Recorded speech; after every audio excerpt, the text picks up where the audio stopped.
All right. I got a technical difficulty here. What the heck is going on? Oh, there we go. All right. Katie, you with me? I am. Oh, awesome. You have a there you are. Hey, it's super Hi. nice to see you here today. I don't know what the heck is going on with my camera, but something is.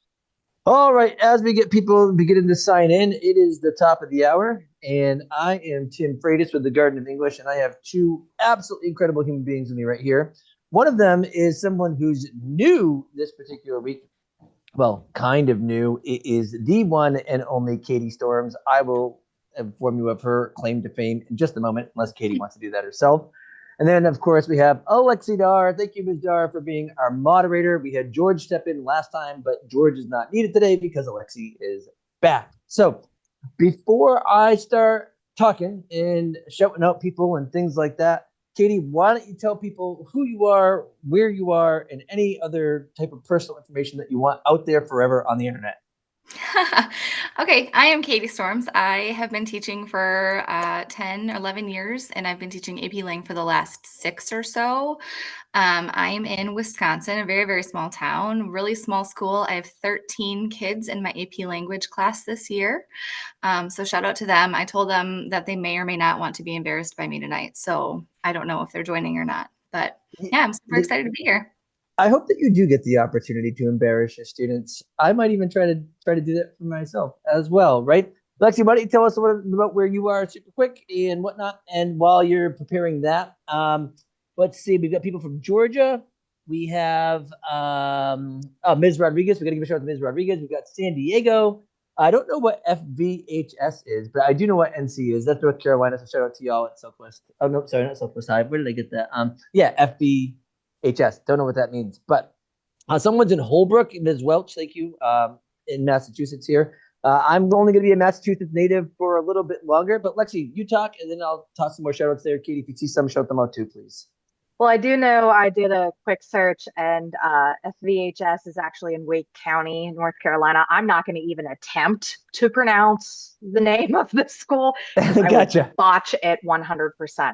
All But right. Well, I'm Alexi Dar. I have been teaching for 12 years, the last five of which have been for AP Lang. And I am in West Virginia, where I have been teaching all 12 of my years. all right. And so that means that we have the East Coast represented right now, and sorry, Eastern time zone and Central time zone represented. But next year, if we run this show again, which I hope that we do, we will have the West Coast time zone represented with the people that are here because I am moving to Las Vegas this summer, which That's is daunting and crazy and exciting. So shout out to Ms. Cody. Shout out, oh wow, Ms. Cody's totally getting a ton of love here, which she always does anyway. Castle Park High School. Shout out to you there. Yep, Ms. Cody. Wow, super popular. Ms. McFall in Oregon. And someone just told us that we're the reason why that person will get a two instead of a one. That is such an honor. I want to make sure that you all actually know this, though. There is absolutely zero shame in a two, especially if you came in writing a one. Like the power of getting a two on any AP exam is actually really important. One statistic that is true is that you are like significantly more likely to finish college within 4 years if you even take one AP class and sit for one AP exam. And finishing college in 4 years instead of six, saving 2 years on tuition is that's a lot of money, folks. So take that pretty seriously. Now, all right, Ms. Spitz from Hilton Head High School. Did we say that correctly? This title, Lexi? I feel like that shows up all the time, and I just never remember. I never I can remember. never remember if it's spies or spies. And I'm like, oh, I see Ah, that name and I remember that one. So apologies. and Ms. Gines Hoynes, and let's see anybody else. Mr. Kramer, shout out to Mr. Kramer. And now we should probably actually start getting onto the show. By the way, I know it's been a little while, Katie, since we did this together, but sometimes I will just interrupt you and shout out a shout out. Okay.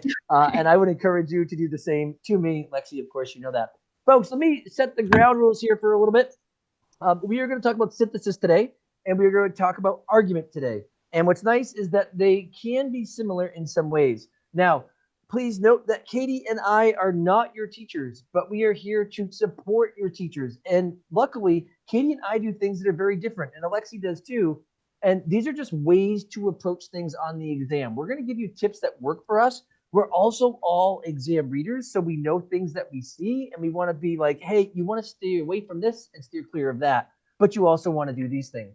In the description right down below this video, you're going to have a link to Coach Hall's YouTube channel. I encourage you to click on that and subscribe to her. She'll be with us again next time around. And Kaytie, you're welcome to come to that too, by the way, if you want to join up with us. We'd love to have you. Okay. And then, but you don't have to, but we would love to have you if you do. Down there, you're also going to see a quick tips guide that I created for today that has thesis templates for argument, evidence integration templates for synthesis, evidence selection tools for argument, and steps to write conclusions as well, and commentary templates there as well. So just please note all of that's in the description right down below. And Lexi, I'm sure that you'll fill the chat with that kind of stuff too. Now, last thing, I don't know if I can actually put a poll in the chat here. Let me see. Engage with your audience. I'm going to start a poll, and I'm going to ask a question. It's going to say, well, it's not a question. I'm just going to make a statement. But I have participated in the Mark and Carly high school drama activity with my teacher. And you can just press yes or no. I need to know the answer to that question because, folks, if you did not know this, we're going to leave that up for a little bit. If you did not know this, the one and only Kaytie Storms, who is on the screen right now, invented that. That is her brainchild. Reinvented. All right, fine. Kaytie Storms reinvented it, but she invented Carly. She brought this whole thing together and revolutionized what I tried to do in my classroom when Kaytie said, that sucks and I want to make it better. And not only did she make it better, she owned it. So interesting. 59% of people so far have said no, but that means that 41% of the people that are in here have said yes.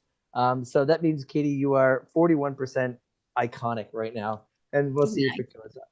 We'll see if it goes up. But okay, here we go. Let's get into today. What we're going to do is we're going to talk about synthesis first, and we'll talk about thesis points. We'll talk about evidence integration. We'll talk about source usage, and we will make some comments about sophistication.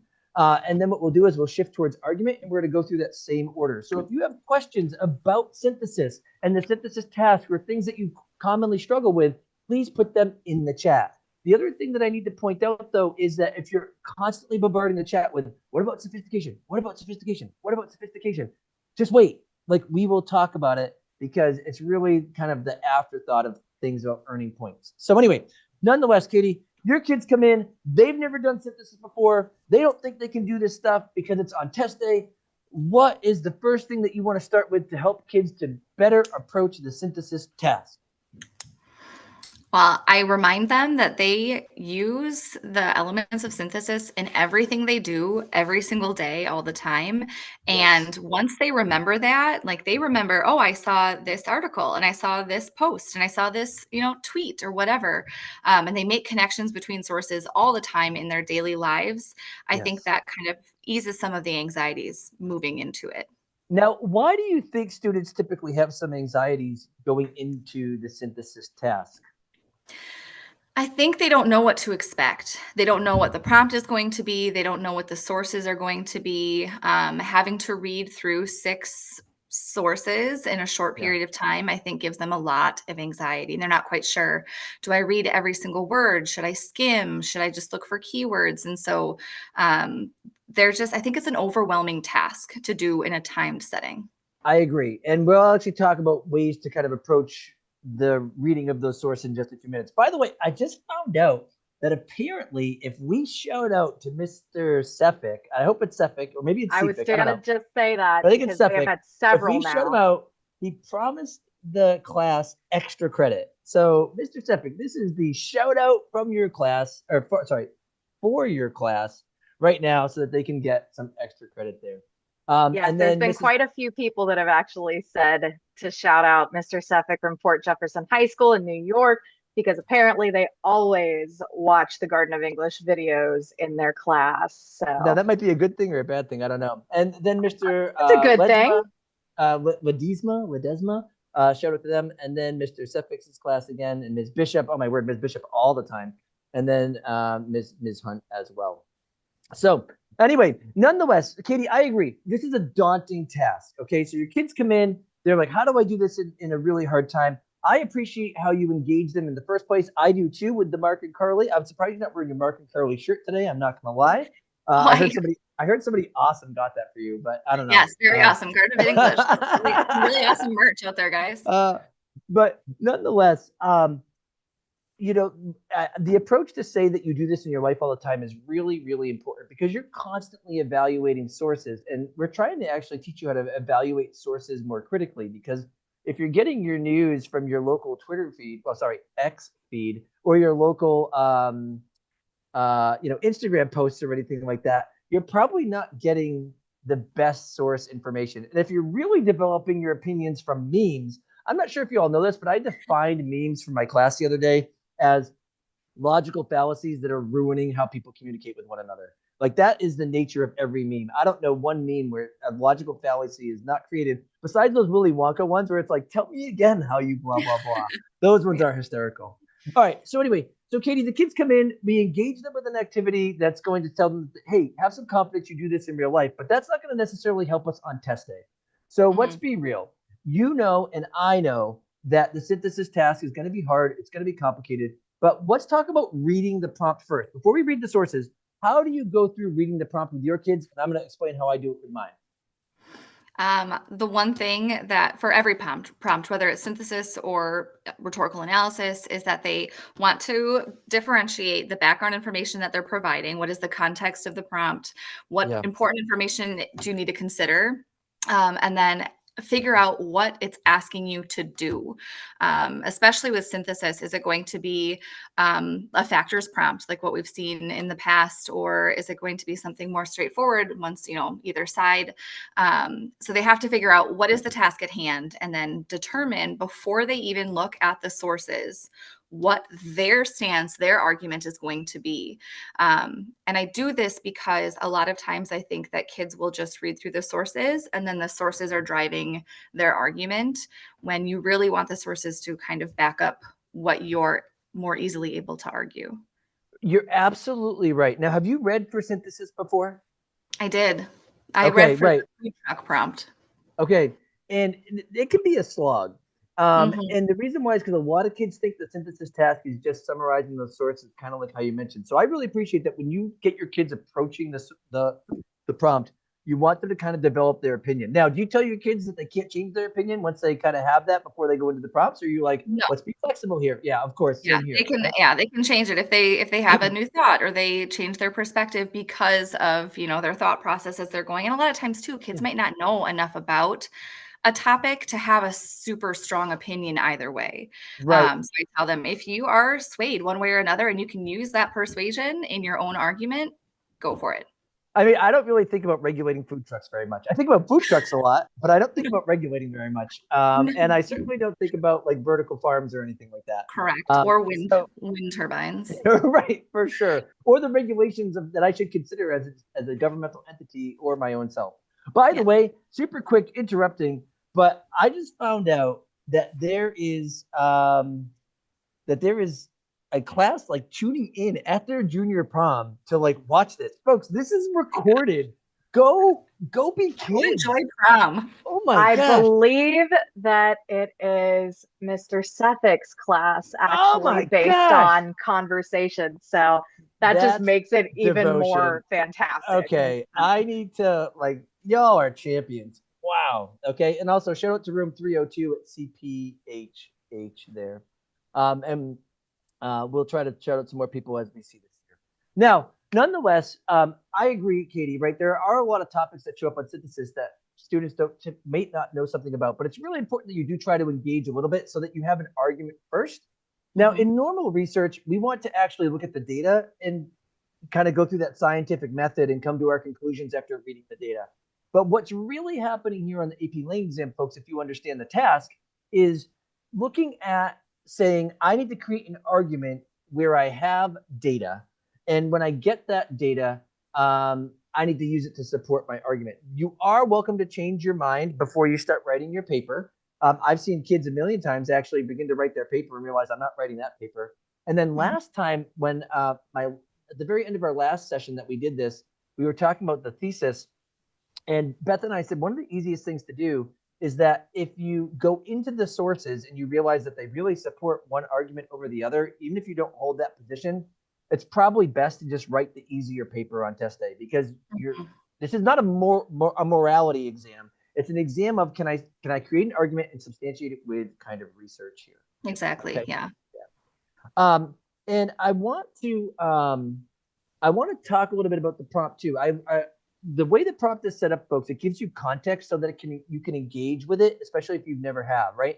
I remember, I think in like 2017-ish, there was the eminent domain prompt, and a lot of students did not know what eminent domain was. But folks, if they give you something that they don't think that you're going to be familiar with entirely, it's going to be defined in the first sentence. Or 2011, the locavore prompt, which is one of my favorite. It says locavores are these types of people.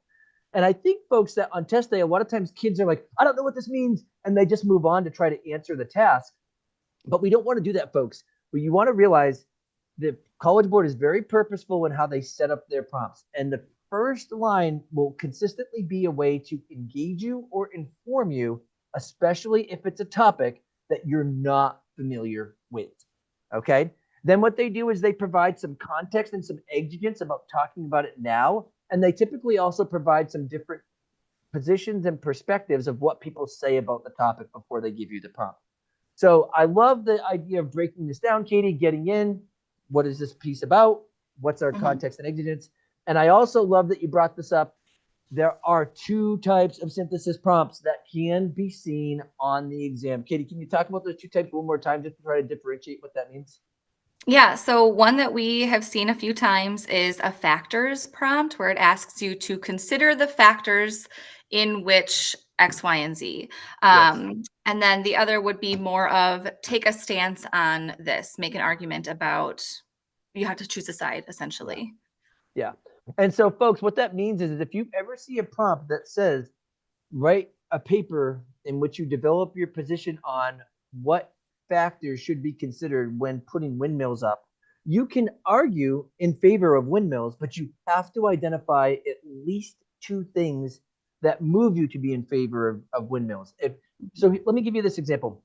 If I say, when considering putting up windmills, when discussing where windmills should be put up, people need to consider A and B because windmills are the future of energy. Well, you're clearly pro windmill, but A and B are why you're pro windmill. Now, that's very different than just saying windmills should be put up because they're the future of energy. If it's a factors-based prompt, you have to have factors there to get that thesis point. You could still argue your side, but you have to have at least 2 things to consider. And I do have videos about this in relation to what thesis statements look like for factors-based prompts as opposed to regular to argue your position or develop your position-based prompts. So there are 2 types of synthesis prompts. You need to know about them. And so, Kaytie, I appreciate that you brought that up. I want to throw a shout out in there because we've been getting quite a few. We've got several shout outs for Mr. Ledesmus from Gary High School, Mr. Kramer, and then I know that I saw her in the chat as well as multiple students now from Grant High School in Portland, Oregon, Ms. McFall's class. Yes. Lots of people been shouting her out. All right. Good. I hope that people are getting the recognition that they deserve, especially these teachers. Now, Kaytie, I'm going to mention one more thing about reading the prompt before we can get into reading the sources. One of the things that I do with my students when I have them read the prompt for the first time is I have them search for language in the prompt that relates to ideas. And the reason why is because if they're reading something in there, and let's say that it relates to the idea of sustainability, or it relates to the idea of health, or it relates to the idea of economics, if there's any language in there that can relate to ideas, or the language is an idea, I think about the space exploration prompt, like the idea of adventure is there. I have my kids write down those ideas. And the reason why is because that actually is what I use to help my students get into the sources. Because I say, okay, when we think about this topic relates to these ideas, adventure or authority or sustainability or the environment. And that allows my kids to, I then say, good, is this source about any of these ideas? And the kids can just create checklists.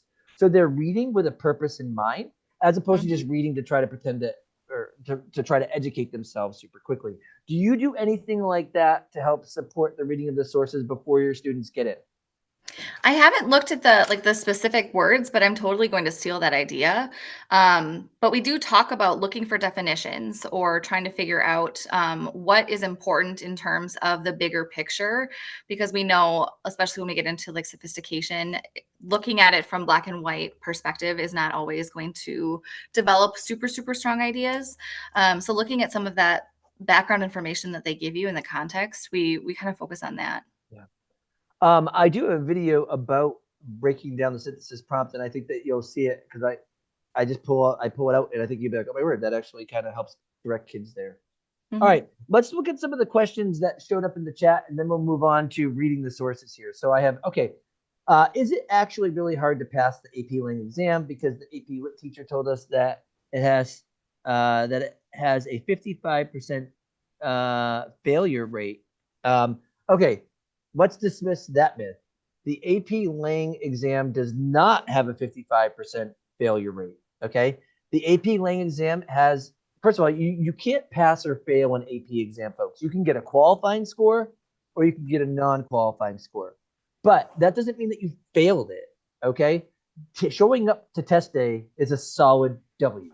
Attempting to take the exam is a solid win, okay? Now, performing well and getting a qualifying score, that's even more than a solid win. But no matter what, like I said, statistically speaking, you're that much more likely to do well to finish your college degree in 4 years. So that's number one. Number two, last year, I think the AP exam had a 58% qualifying score rate. Does that ring a bell to you, Alexi and Kaytie? Yeah. It sounds about right. Yeah. It is true that the AP Lang exam is typically harder to get a qualifying score on than the AP Lit exam, but that does not mean that more than half the kids that take it fail. The other thing, too, that you need to know is that AP Lang is the largest exam of all the APs. So when you have that large of a pool, you have to expect that the actual qualifying score rate will go down. Because if you have a smaller testing pool, right, with less people interested in taking it and more specialized people interested in taking it, the score will go up. So let's try to alleviate that pressure there just a little bit. Let's see here. Here's another question, but we're going to get into reading. Hold on. We'll get into the reading part of that in just a minute. My teacher showed us an AP exam grade calculator. I wonder if it... Oh, gotcha. All right, here's a good question, Kaytie, right? This is my teacher showed us an AP exam grade calculator, and I was wondering if it would be worth it to sink all of our effort into one juicy essay and then halfway into the other two, or spreading out time. So this is just a time-based question, not a synthesis question. But what's your advice for that, Kaytie? I tell kids to do what they think they can do best. I tell them to practice with the time in a time setting as much as they can so that they know exactly what they're capable of. That way, then on exam day, it's not a shock to them. We do a timed write every single Wednesday in my class, and I'm sure that they absolutely love it. But it really does, like looking at how much they can develop their arguments in that time over time after practicing, it makes such a difference. So I've told them before, it's entirely up to you. If you know that you can write a pretty dang good synthesis essay in 45 or 50 or 60 minutes, then do that, go at it. But if you are worried about being able to finish the other two, I tell them you have to do what's going to be best for you. Yeah. Right. And, that's actually a maximizing points type of thing. So everyone well, I shouldn't say everyone, but kids consistently ask me, which one should I do first? How much time should I spend on it? You have to know, you have to have a plan going in, right? For me, I would probably do the rhetorical analysis last because I can write a really good one in less than 25 minutes. I can read it and write it in less than 25 minutes, right? My first essay would probably be argument because that's the one that I need the most time with, because that's the one that's hardest for me. So I like to do hard to easy because then when I'm like, oh, great, I got 20 minutes left, I can just kind of go in. I did have a student who could not work in a time frame 1 year, just absolutely could not. And he could also write better than almost anybody I've ever had in my classroom. So I actually encouraged him to write 2 incredible essays and just skip the third one. But I'm not encouraging anybody listening right now to do that. This is because I knew the student and I knew that the student would produce the highest scoring essay each time. There was no doubt about it. And the kid did end up getting a qualifying score. But That is the exception, not the rule. Okay, folks. So just the best advice we can give you is to have a plan going in. Somebody Yeah, and else also. know your strengths and be confident too. Like you are the only one who's going to know which essay is easiest for you or you're the most confident with. And Right. keeping in mind the fact that you don't have to do them in the order that they show up as That's well, right. but you can, if you feel more confident with rhetorical analysis, you can knock that one out first, especially if you feel like you're going to spend less time. Because I know I saw the question from Kay about what amount of time do we think that she should spend on each of the FRQs. And while College Board does have a recommended time of about 40 minutes per essay, plus the 15 minutes of reading time for the synthesis prompt, you don't have to spend that entire time working on that one essay. If you are Right. done with the rhetorical analysis within 30, 35 minutes, you can jump right on into synthesis if you decide you want to do that. Yeah. And if you're done with synthesis in 60 minutes, then you can move on to argument with the remainder of the time that you have. It doesn't necessarily matter how much time, so long as you kind of organize it the way that's going to work best for your own time management. Yeah. Now, one other question here before we go back to reading sources, Kaytie. It just is: do colleges look down on you if you don't get a qualified score on your AP exam? And I don't know about you, Kaytie, but I don't know of any college that rejects students for AP exam scores. I don't No, either. me I think neither. that it shows growth. It shows that you're willing to take an AP class. We don't have qualifiers for our AP classes. Anyone can take them. Yep. And so I have kids all the time asking, "Oh, I'm not good at it. I don't, I'm scared to take it." And I just take it. Yeah. It's not going to hurt. Our school pays for the exam. So it's Yep. no harm to follow for them. But I tell them all the time that the students who take AP language are by far and larger more prepared for college composition courses. For sure. And I actually just saw one comment here from a student that says that she has not done many essays, so she doesn't know which one is the hardest. Please note, you can self-study a lot, folks, for your AP exam. If you feel like you're not getting something that your friends might be getting in another class, first of all, I'm not bashing your teacher, so whoever this is, like, that's not what I'm saying. But if you feel like you're missing something, if you do a quick Google search for past AP Lang prompts, you will get all of the AP Lang prompts from 1999 to 2024. And you'll have multiple versions of them. And you can actually look at those and you can really start practicing yourself. And then with Coach Hall Writes and with me, we have videos about how to write each part of each essay, from the thesis and the intro. So we've got our thesis statements, we have our topic sentences, we have our evidence integration, we have our commentary, we have how to write conclusions, and we have examples of all of this. So please note, you can really jump in on a self-study for that if you feel like you're missing out on a little bit of something. But I promise you that your teacher is doing what he or she is.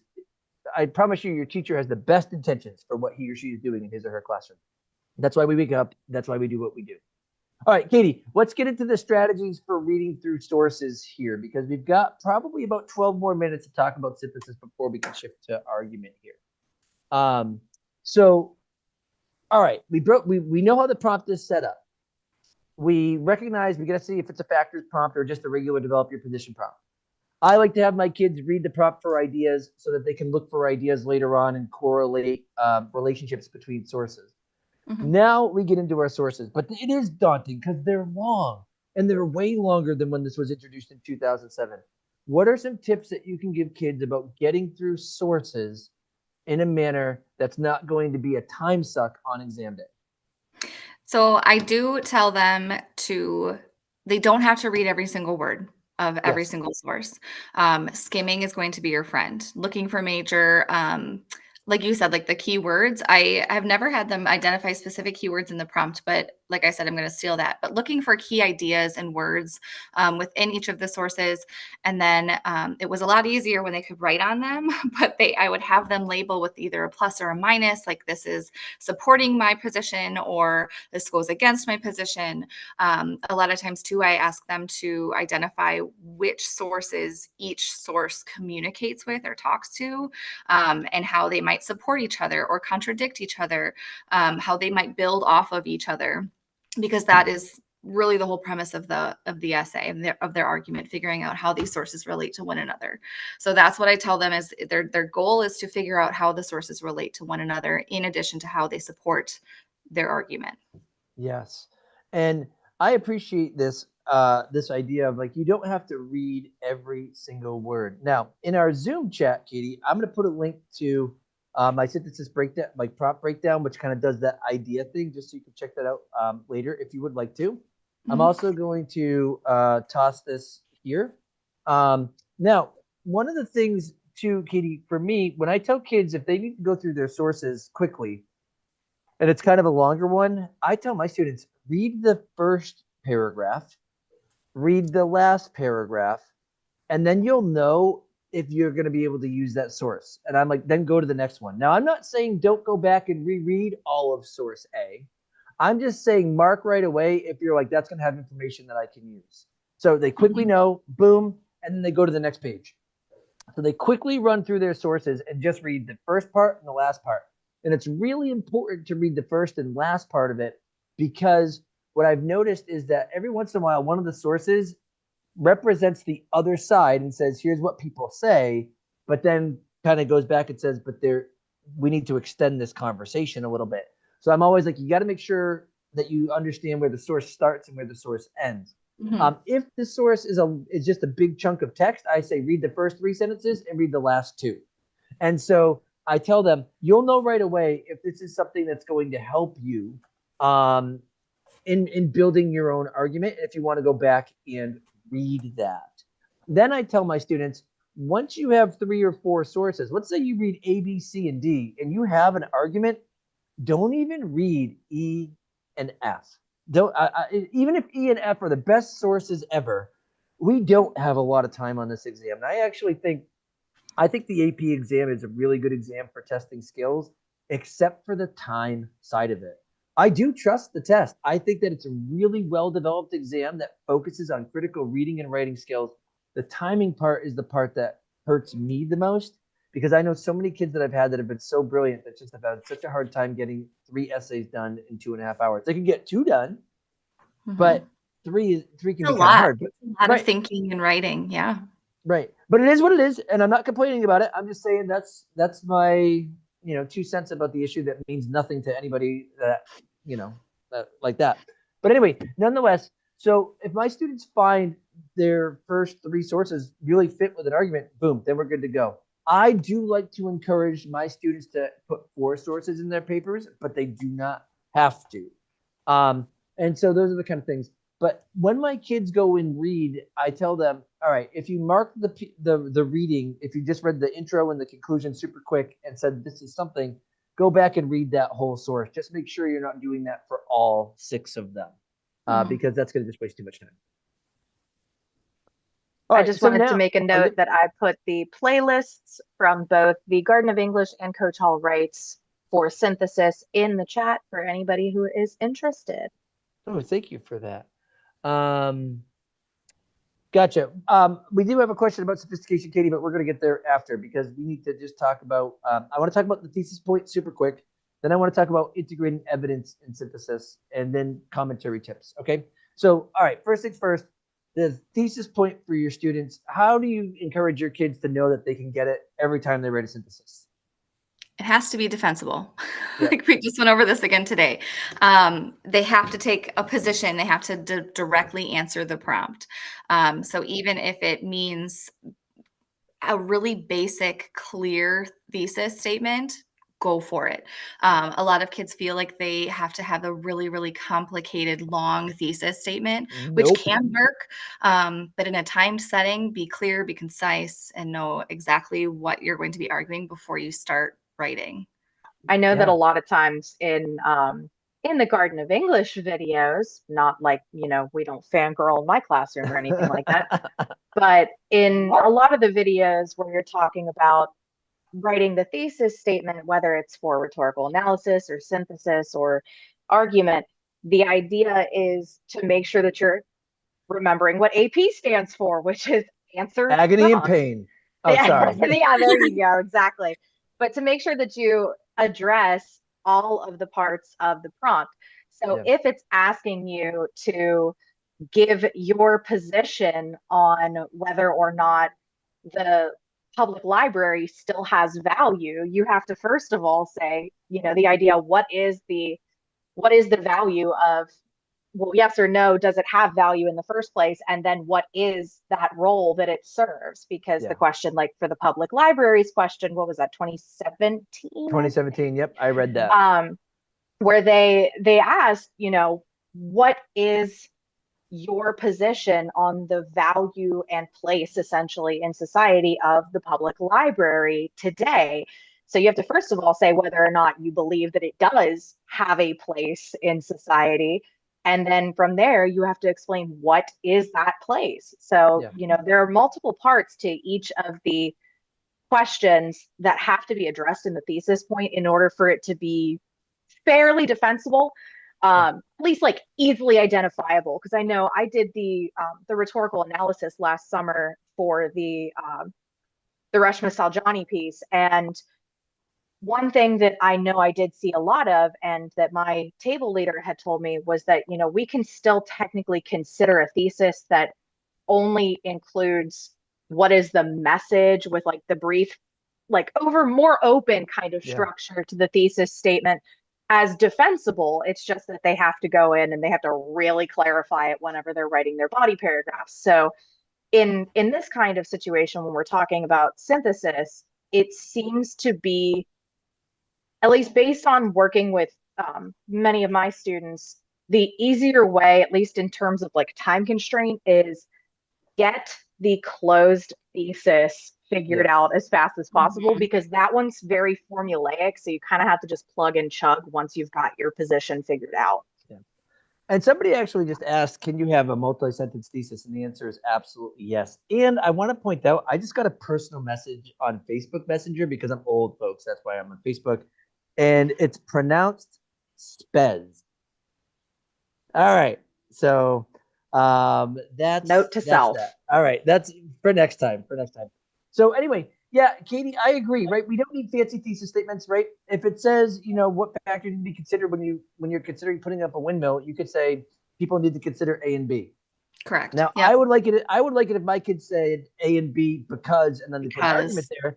But we don't need that. Just answer the freaking prompt, and then we're good to go. And that can really help.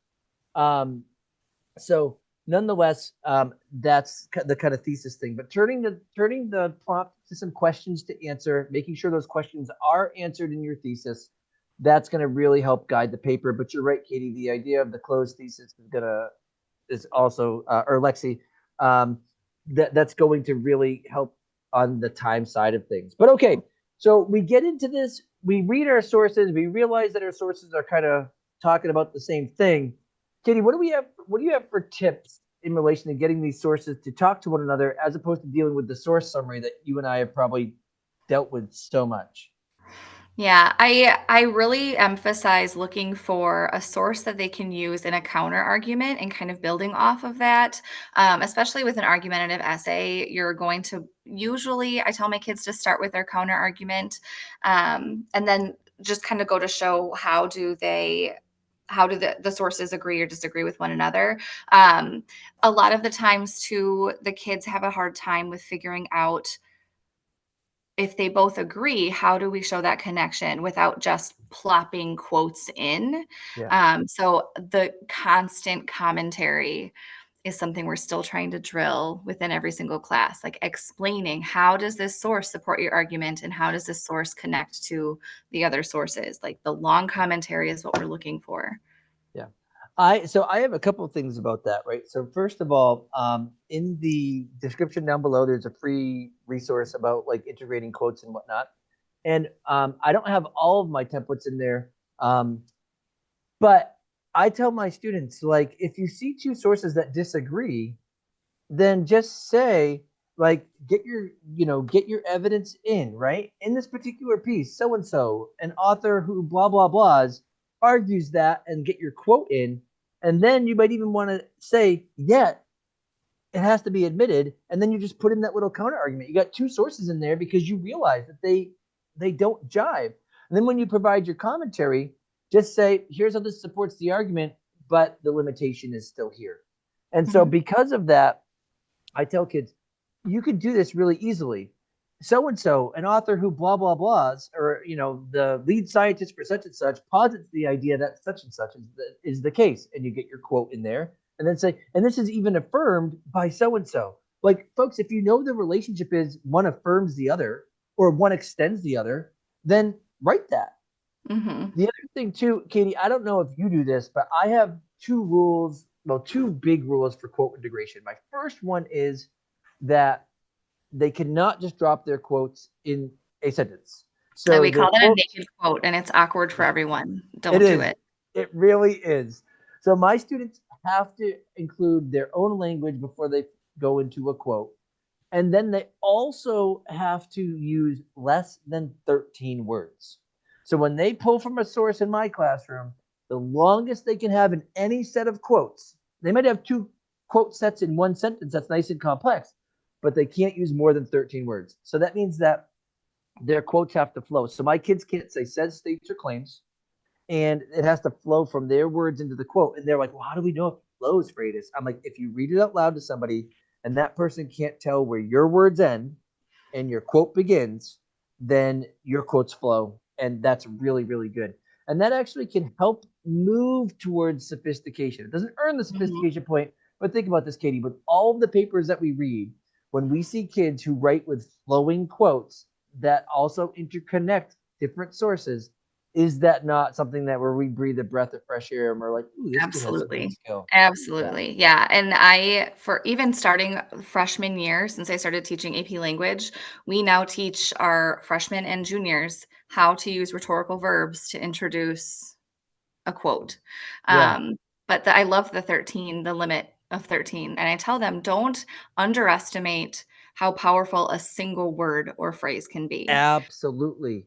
I feel I like they're scared to do that. Like their words aren't going to be as good, but if yeah. you can say it just as well, then say it and you can Yep. paraphrase and so I think that focusing on specific words and phrases is really important for them to force them into that, creating it into their own language. Yeah. Right. And the whole idea is essentially not to be able to see the difference if you're reading it out loud anyway between Right. your words and the quotes words. So the easiest way to do that is to have that paraphrase in there, just because then, you're not necessarily going to have the same very robotic, according to source Mhm. A, such and such. It's a lot Yeah. better if you're giving that context in the form of paraphrased information than to introduce every single one of your quotes with the same kind of formulaic phrasing. Yeah, Right. and And that's actually, it's I'm sorry, easy to Katie. get stuck into, according to this source, where this source says in synthesis, where really then the Yes. sources are driving the argument and you're not driving your own argument. So I think Yep. that's another bonus of making sure that you're making it your own language.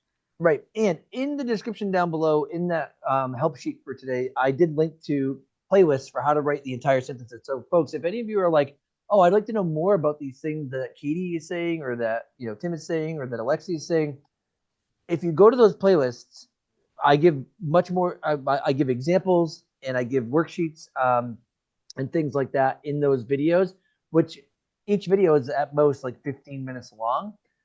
But they give examples that were probably written by my students. And if not, I wrote it, but where I explain that in a little bit more detail. And then Beth Hall has synthesis playlist too that I know that Alexi put in the chat there as well. Now, Um, Timm and Kaytie, real quick yep, question for both of you yep, regarding commentary. Typically, because students obviously have that difficulty of making sure that they've got a good balance between the amount of evidence that they're incorporating into their paragraphs and the amount of commentary that they're including.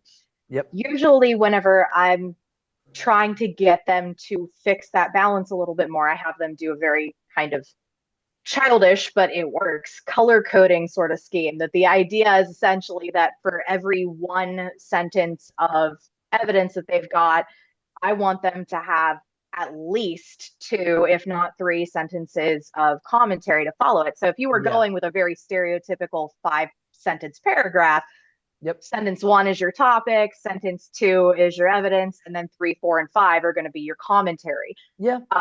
Do you guys have any other ways that you might recommend helping out with the balance between evidence, aside from cutting the amount of evidence, like the 13-word rule, or determining like how many sentences of commentary you think you should have, or just any general suggestions for how to better improve commentary. And I know that this could kind of carry over into argument a little bit as well, because I know my Yeah. students do struggle a lot with understanding what we are looking for with commentary. Kaytie, you're first on this one. Yeah, my Alexa's going off. We just talked about this a little bit in class today because my kids did a synthesis timed right yesterday.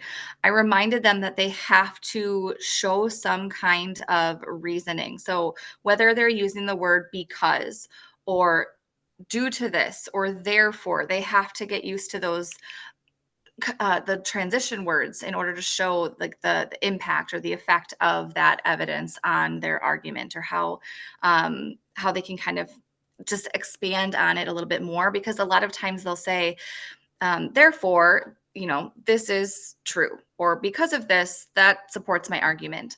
But if they can use some of those key words, or even just have a little nugget of the words in the back of their minds that where they can just kind of pull from, when this happens, this is what follows.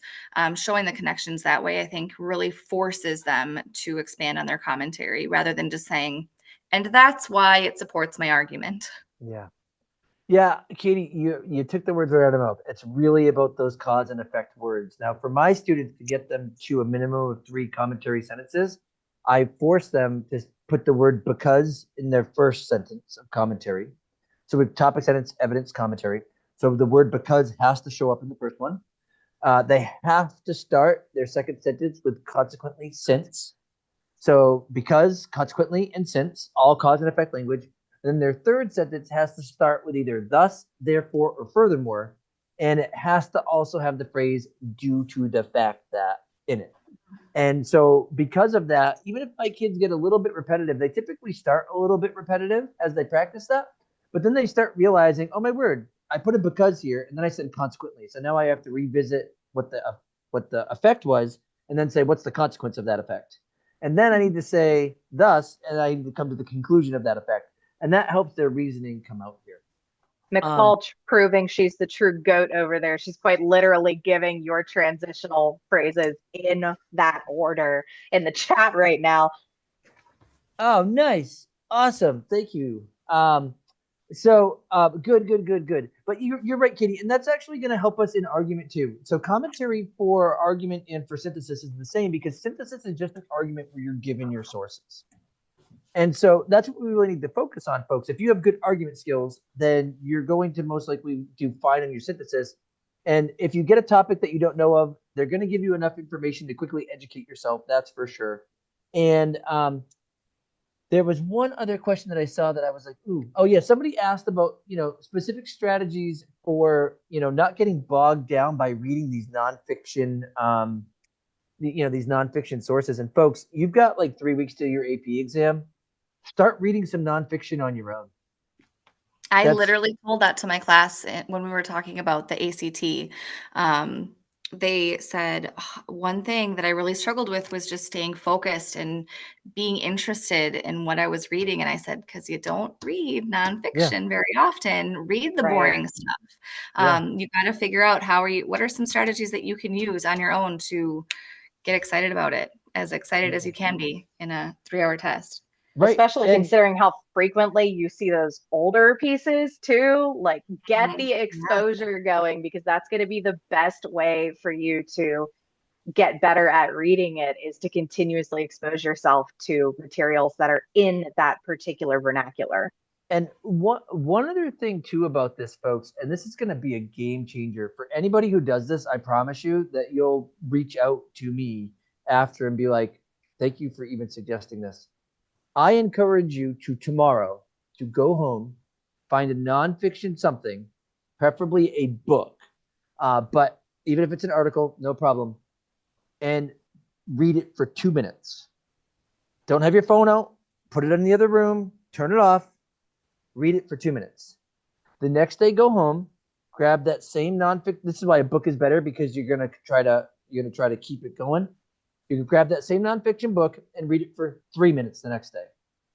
The next day, read it for 4 minutes. The next day, read it for 5 minutes. And you really want to try to start building your nonfiction endurance. And the first day when you're doing it for 2 minutes, if you read the same line 20 times, so be it. but 2 minutes of just, I'm going to sit and I'm going to read this. And if you Gradually only get to building one your page, stamina. that's it. And that's the point. But it's not only your stamina, it's your stamina for things that are not giving you dopamine hits all the time when you get your dings on your phone. And because folks, when you read on your phone, it's nonfiction. When you read memes, it's nonfiction. But it's not, all of that is meant to drive you to like be a user practically. That's not what we're talking about. Now we're talking about building discipline, but you cannot just be like, I'm going to read a nonfiction book tomorrow. It's not going to happen. The second your phone dings, you're going to be like, I like shorts. So we want to focus on that. All right. Now let's actually shift towards talking about sophistication. And Kaytie, I typically go to about 10 or 8:15 if you're okay with that. If you're like, nope, I'm going to turn into a pumpkin, not a problem. As long as my kids are entertained, I'm good. Gotcha. So let's talk about sophistication quickly, and then we'll start shifting a little bit towards argument, and then we can wrap up argument at the beginning of our next session, and then have our free for all that will happen the night before. But sophistication, Kaytie, what are the ways that you would encourage kids, rather than talking about sophistication just in a broad sense? If you have a kid who can potentially earn the sophistication point, what are the tips that you're giving your students to say, focus on doing this? This will be the way that you will most likely grab it. I say that there are two ways really that are, I think, the most tangible. But one of the things is just being a really, really strong writer. You probably cannot at this, what is it, the 24th of April, you're probably not going to become overnight a super, super strong writer with great syntax.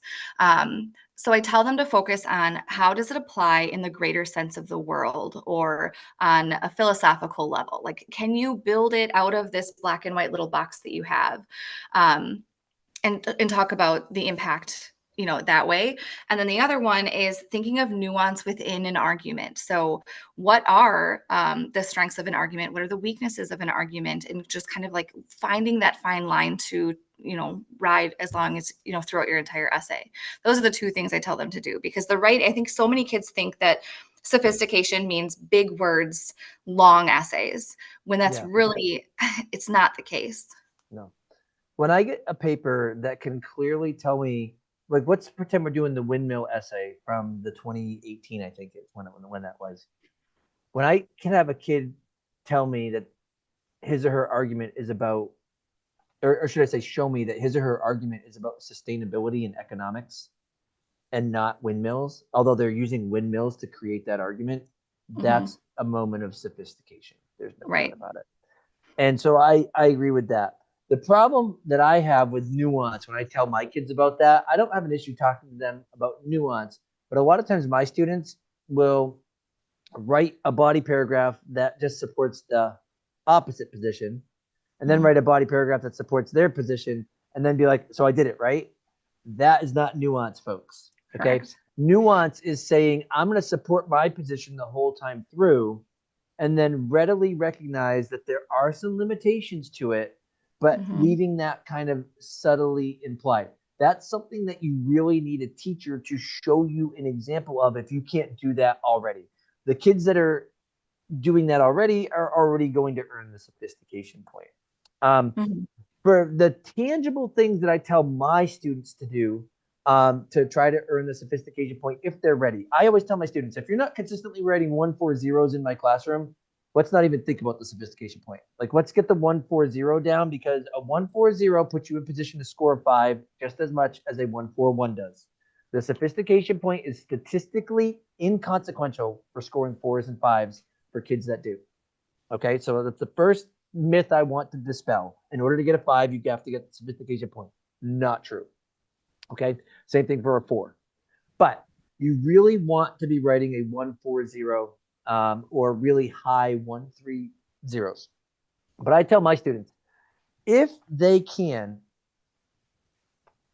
integrate their quotes really well so that they flow seamlessly, if they can demonstrate that they can use brackets and ellipses to take some language out of their quotes so that it flows seamlessly, if they can use brackets to change the conjugation of verbs so that it flows seamlessly, if they can use really strong verbs as they write throughout all of their sentences, so not just says, states, claims, but like strong verbs, So-and-so rationalizes, so-and-so then posits, so-and-so, these kind of things. Those are really tangible things that we can get into student writing.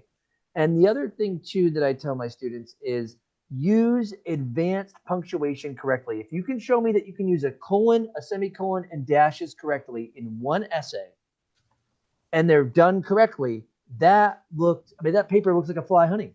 I'm like, man, that paper is stinking cool. The problem is that when you try to do it, you don't know how to use dashes, you don't know how to use a semicolon, you don't know how to use a colon.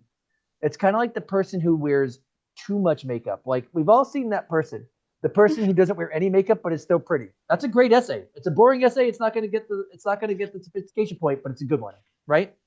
Then you have the person who puts on way too much makeup, where it's like, oh, if you just didn't wear any makeup at all, you'd be pretty, but now you look like a clown, right? We don't want that.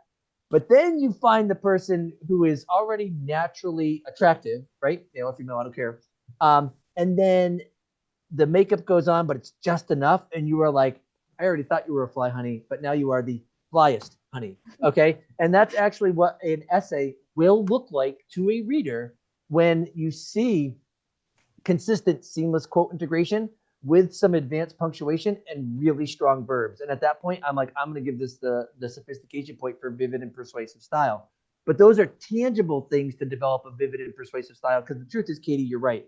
Becoming an excellent writer overnight isn't going to happen, just like you said, right? Mm-hmm. But you can practice those 3 or 4 things that can help.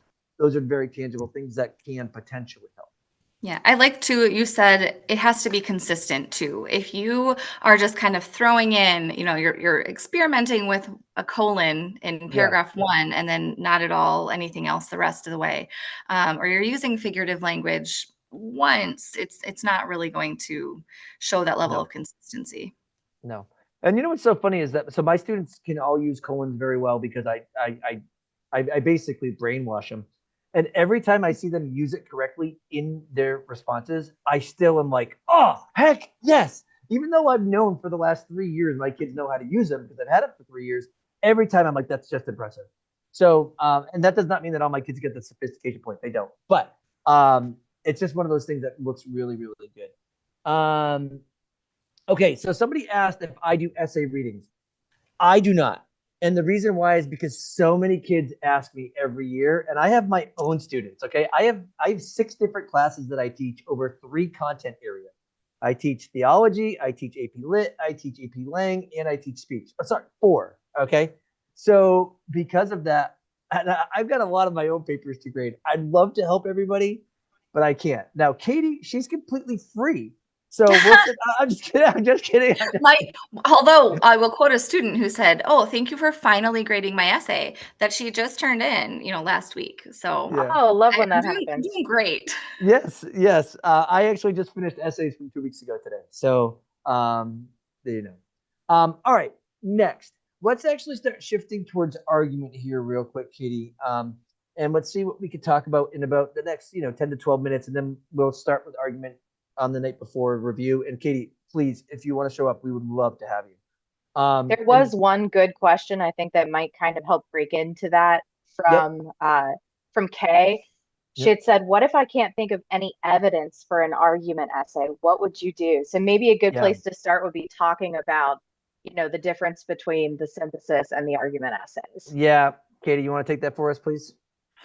Yeah, I don't know if, even in working with students in class and brainstorming, I don't know that I've ever experienced a student who couldn't think of any evidence with any prompt, because you're going to, if you go through, we use Rehugo in my class. You don't use it, Tim, do you? I use S cubes. I'll talk about that later. So don't even worry. You do what you got to do. So there are a lot of teachers who use Rehugo. So I tell them, write it down on your paper.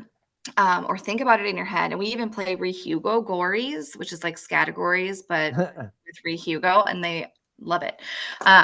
But if you look through a large enough range of ideas, you'll probably come up with something, especially because I feel like the argument prompts are pretty accessible, that students can pull anything from their own personal experience. And I know that we all like to say that our lives are very, very boring and nothing ever happens and we don't do anything, but Oh my gosh, there are so many different things that you already know. If you think about the things that you've learned in history or English, the books that you've read, there's probably going to be something that you can pull from. Yeah, absolutely. 100%. And so with synthesis, I always tell kids synthesis is easier than argument because they give you the evidence. But with argument, you have to think of your own. Okay. Mhm.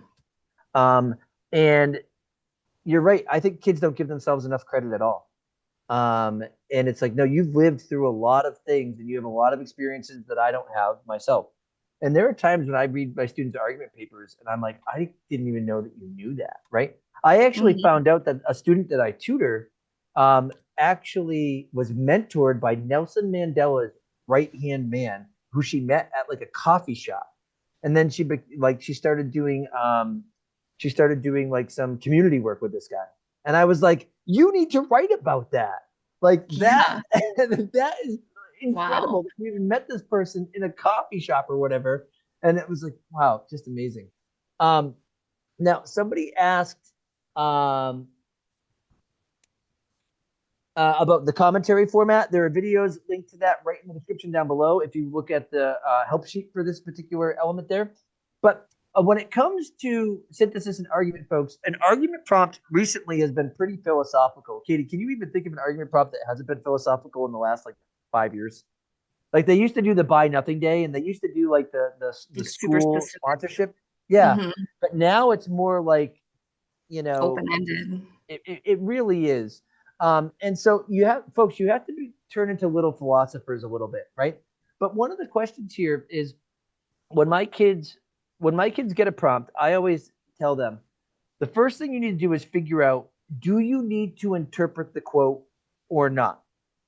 Because you can't approach answering the prompt if you need to interpret the quote and you don't. So for example, in 2013 or 2012, they had a certainty and doubt prompt. There were two quotes, and then the prompt was argue your position on the relationship between certainty and doubt. I did not need to know what those two quotes said for me to develop a position and say, well, what's the relationship between certainty and doubt? It's highly philosophical. And then how would I actually choose evidence for that? I would just say to myself, okay, where have I ever experienced certainty? Where have I ever experienced doubt? When that happens, what's the relationship between those? Where have I read about someone who's experienced certainty or experienced doubt? And then let's try to figure out that relationship. But there are other prompts that say, hey, read this quote by this person. And then it says, argue to what extent you view this person's claim as being valid. Well, I think of the Colin Powell one for that. that's right. That's right. And we need to say, well, what is this person's claim? And then do I think it's valid? So it's really important to know the very first thing when you get a prompt, right? Before you pick out your evidence, do I need to interpret the quote in order to answer this prompt? I think about the value of the unknown prompt, Kaytie. I'm sure that you use that prompt in your classroom, correct? I have Yeah. not yet this year. Oh, Mm. well, it's a great prompt. And Mhm. Alexi, I know I saw you nod in your head. The value of the unknown prompt from like 2018, it gives this quote from Anne Morrow And Lindbergh. Maura Lindbergh. Yeah, Lindbergh. And then it says, argue your position on the value of exploring the unknown. I don't actually need her quote. Her quote gives me some context, but I can just say, well, what is the value of exploring the unknown? And I can answer that.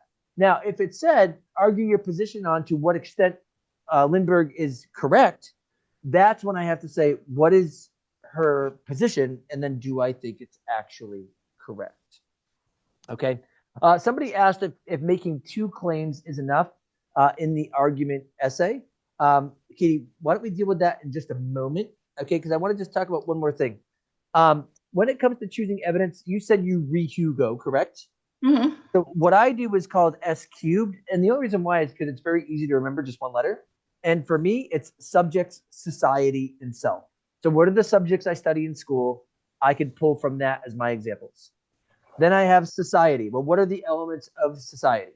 We have pop culture, we have sports, we have technology, and we have religion.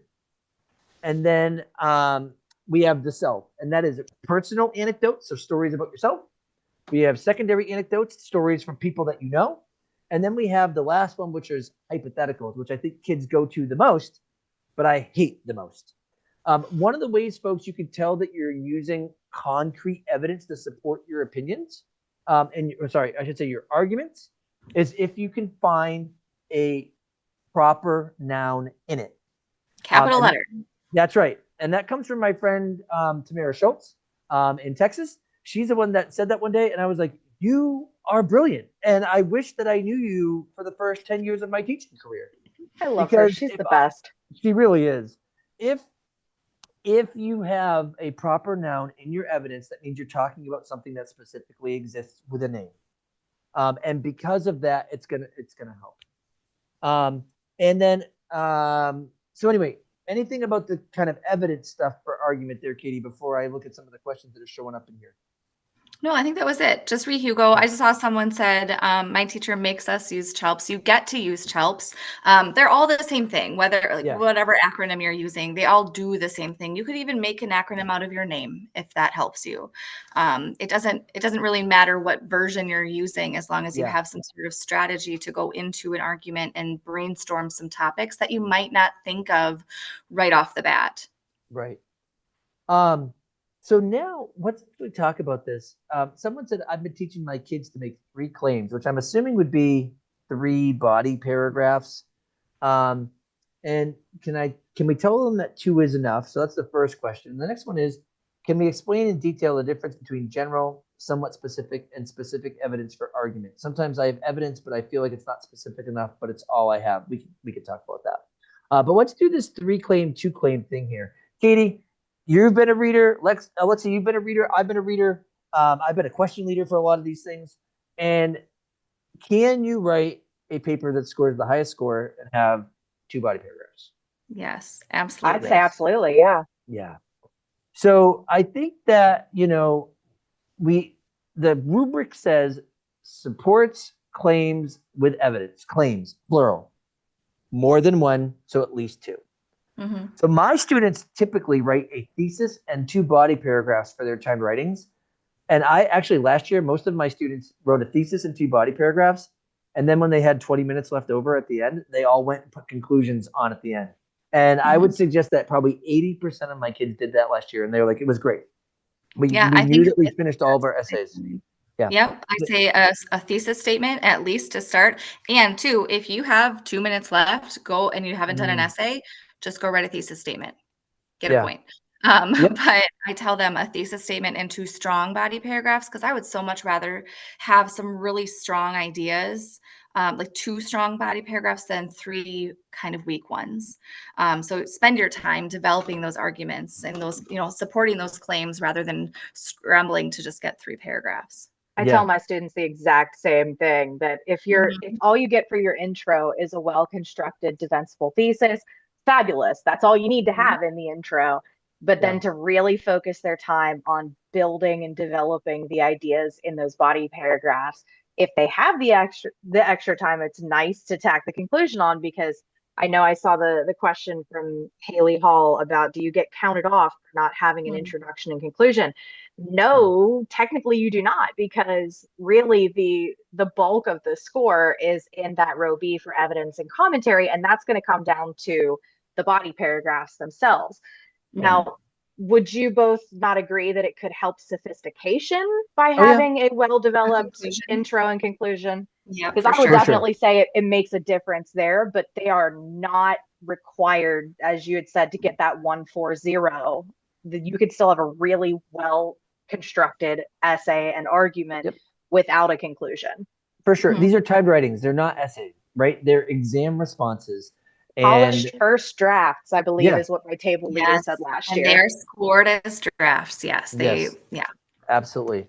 Now, a couple more questions before we sign off for the day. We get a couple more minutes, as long as you're okay with it, Kaytie. And one of them is, what's the difference between general, somewhat specific, and specific evidence? Because this person feels like sometimes the evidence is not specific enough. How would you address that? And then I'll address it. So first of all, I do tell my kids whenever it is possible, avoid hypotheticals, Yeah. and use those proper nouns. If Yep. you can't remember, I think I saw a comment. If I can't remember the name of the article, but I remember the source, can I just use the source? Yeah, right. Like Yep. I don't remember. You read a lot. You're not going to remember the title of everything. So use those proper nouns. Make sure that you are using a capital letter if you can. If you can't, then that's okay. But just make sure you're explaining it well. You're developing your commentary because that's really where you're going to establish the difference between specific and vague. Yep. And the other thing too is someone asked, does the specificity of evidence impact the argument score? And the answer is in all technicality, I've read plenty of good papers that use hypothetical evidence. I have. Okay. But folks, the reason why your teachers tell you to be specific with your evidence in terms of like having a proper noun in it is because specific evidence is better than hypothetical evidence 9 times out of 10. Okay. Actually, 9.9 times out of 10. There are some arguments where you have to create a hypothetical because you may not have lived it. You may not know of a circumstance outside of it. But a lot of times the hypothetical that you create is something specific. I remember once I had kids writing an article about stereotypes. They were talked about like the jocks and the nerds and the goths. And I'm like, okay, we don't really have that at our school, but I do know that it's commonly accepted that that is kind of like a commonly known set of cliques in school. Mhm. So because of that, it's hypothetical, but it's specific hypothetical, right? Another It would be person an once, observation. Yeah. right? And another person once did like totally stereotyped people who shopped at Walmart or something like that, right? And I was like, okay, using that stereotype is actually a hypothetical, with like the type of people that shop at Walmart. And I'm not knocking, folks. To be clear, I shop at Walmart all the time. So if anyone's like, Hashtag people of Walmart. thank you, I'm totally that person. Okay. Same. So I'm probably in those like gross memes about it too. But nonetheless, those are hypotheticals, but they are grounded in reality. Now, would it be better if you said the other day I was in Walmart and I saw blah blah blah, or even in my own cafeteria, this is how the cafeteria breaks down? Way better, way better. But that's the difference between somewhat specific evidence and specific evidence, because it's somewhat specific when you kind of do these things that are commonly accepted as hypotheticals. But when you're like, oh, this is happening in my school, or I saw this particular thing on the news. People could say politicians lie all the time. Well, I would love it for you to just write about Kamala's lie or Trump's lie. Like, they all do it, folks, right? I don't care what side of the political aisle you're on. It's always happening. It's seemingly Almost consistently always. happening. Yeah, right. And so because of that, rather than saying politicians lie, dig in. I just did an argument prompt with my kids about comedy, and I can't tell you how many kids mentioned Matt Rife specifically. And I was like, thank you. Okay. Because they talked about how comedians push the envelope to the point where it's not good. And I was like, give me an example, please. And the next sentence every time, Matt Rife. And I was like, there you go. Thank you. They started with the somewhat specific movement towards this. Comedians pushed the envelope, and then they went and did that. Okay. That Now, question that just came in is a good one. My teacher said teacher to one? avoid using the self for evidence because it can be hard to explain and requires anecdotes. Do you agree? Kaytie, you first. Avoid using the self, like personal, like your own experiences. Yeah. I'm interpreting it as like personal experience. Yeah. Yeah, I think it can be done well. An anecdote doesn't have to be super long either. So I don't see, I would not avoid doing it if it's going Right. to support your argument and you can do it well. Now, I wouldn't just try to make your own personal experience fit into your narrative. But I think if you have a good example, then absolutely use it. You're going to be the expert on your experience. I actually have a video about this in my argument playlist, and it talks about how to do this well. The one problem that comes up with using yourself and personal experience is just because you live that experience doesn't mean that everybody else does. And so what you need to do is you need to actually connect it to the greater world around you. And a lot of times it happens with a little nuanced concession, which says, I recognize that this is a part of my life that not everybody's experienced, but what most people have experienced is blah, blah, blah. If you put that in your commentary, you're building some nuance there. and you're showing the connection to something greater. And I actually give some templates about that in the video in the playlist. So for the person who wrote that, it can work. It can work. And there are times when it works great. I read one paper about exploring the unknown, and a girl talked about taking hard classes, and a girl talked about a recent trip to Boston. Only about herself the whole time, but it was appropriate examples that explained how there was value in her going out into the unknown. And so because of that, we were in good shape.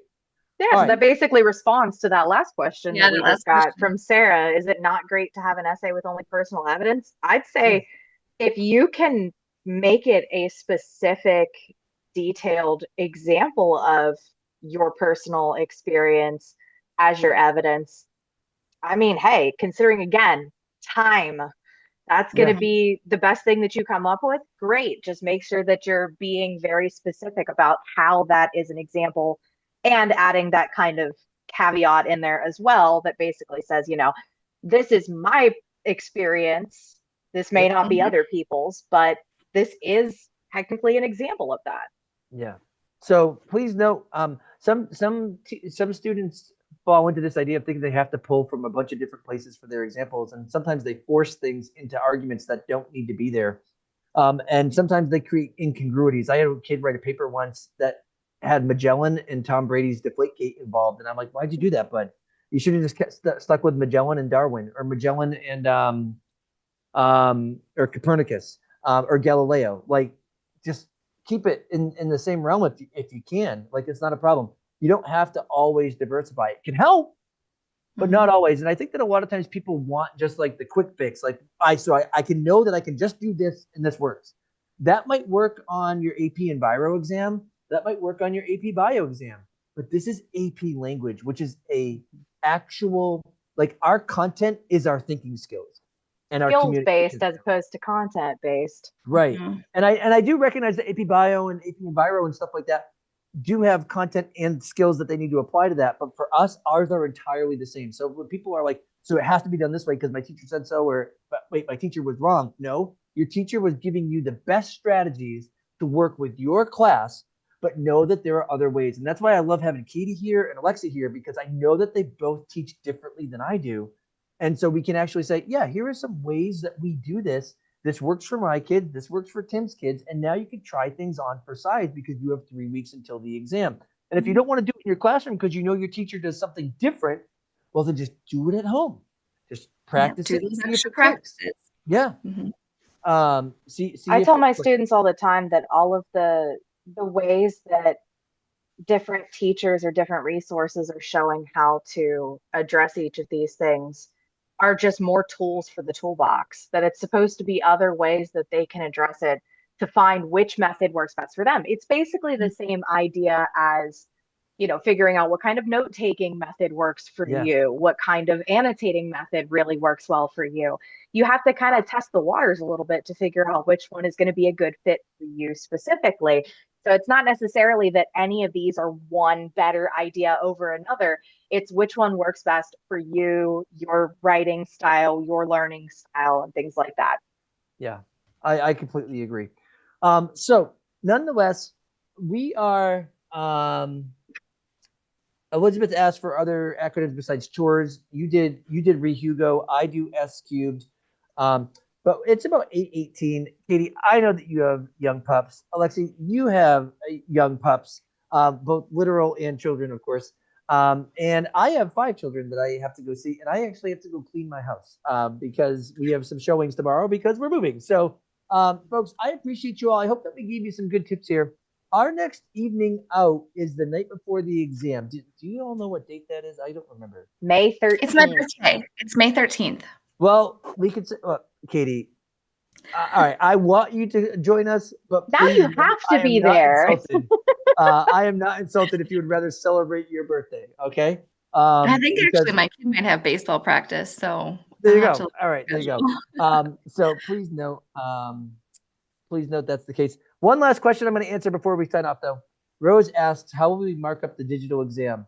Rose, Annotation tool. That's right, and I want you to go download Blue Book on your computer, and they will give you a practice test in there. It's a partial test. I don't think they give you the full exam, but you'll be able to see exactly what testing will be like for Blue Book on your computer. Just sign in as an AP Lang student, and that you could click on the annotation tool and get familiar with it now. You have 3 weeks to practice with it so that you can like know this inside and out. So that's what you want to do there. Okay. And a And fun remember, fact you'll on get that note, anybody who has taken the SAT, it is the same exact platform, same layout of tools. Everything is exactly the same. So if you're used to finding the highlighter and the other annotating tools in Blue Book while you were taking the SAT or PSAT, it's the same setup and same tools. Because I know my school just did the SAT about a month ago for our juniors. And that was one thing that we spent a lot of time prepping them with, is getting them used to the layout. So now our Yeah. AP kiddos are going to be even more prepared for the Lang exam because it's laid out the same way. And Kaytie, did you have another thing to say? Yeah, I was going to say too, you do get scrap paper. So if you Yeah. do better getting your ideas on paper, that's still going to be an option. You don't have to Yeah. do all of the digital annotations if it doesn't work for you. I do love that option. And I appreciate you two. In my mind, you guys are rock stars. And I'm thrilled that you would honor, I'm honored that you would give the Garden Amigos some of your time on a night like tonight. To everybody who tuned in, thank you very much for the support. We're going to be back on May 13th, the night before the exam. May 13th, right, Kaytie? Yes. Yes. Yeah. Okay. May 13th, the night before the exam, and we will take. Well, it's basically a free for all. We'll probably start with a little bit of argument stuff we didn't tighten up. So, thank you very much, and we'll talk to you all soon. Thank you.